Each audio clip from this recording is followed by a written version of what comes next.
vous parlais de la saturation de la promiscuité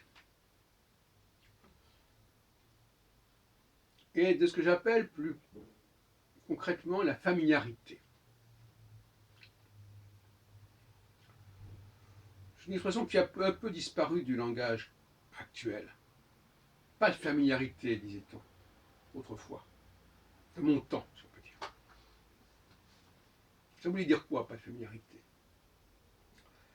Ça voulait dire que, oui, bien sûr, il fallait se fréquenter, mais pas dépasser certaines bornes.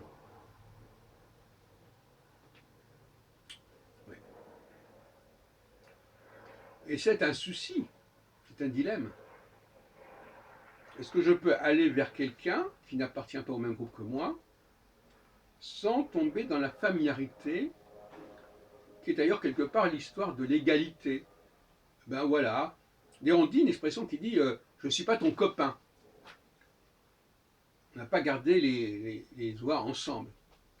On dit toujours cette idée de oui, on fait des choses ensemble, mais ce n'est pas pour autant que on doit oublier nos différences de statut, de milieu, etc. Et ça, c'était un problème de modus vivendi qui était à respecter. On peut entrer dans le monde, dans un autre monde que le sien, on peut fréquenter certaines personnes, y compris d'ailleurs dans sa famille, et en même temps ne pas souhaiter qu'il y ait trop de familiarité.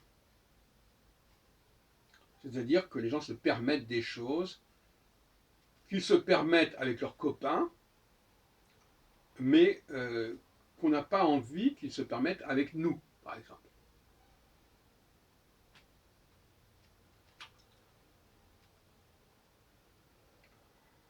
Alors comment résoudre ce problème?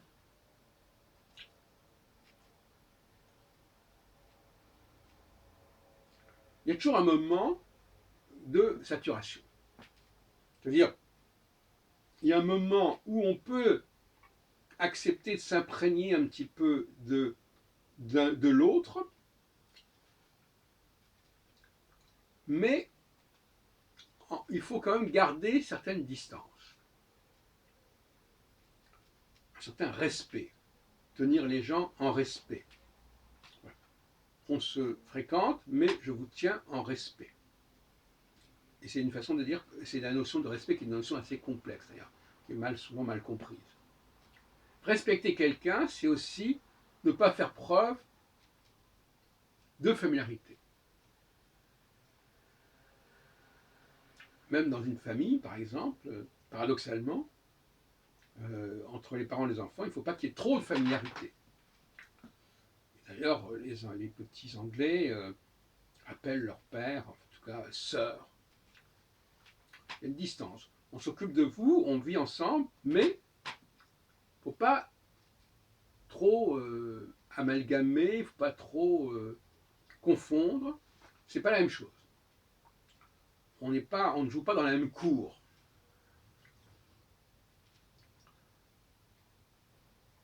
Et paradoxalement, c'est justement quand on respecte ces différences que l'on peut se fréquenter. Et quand on ne les respecte pas, eh bien, on doit cesser de se fréquenter. Voilà le paradoxe.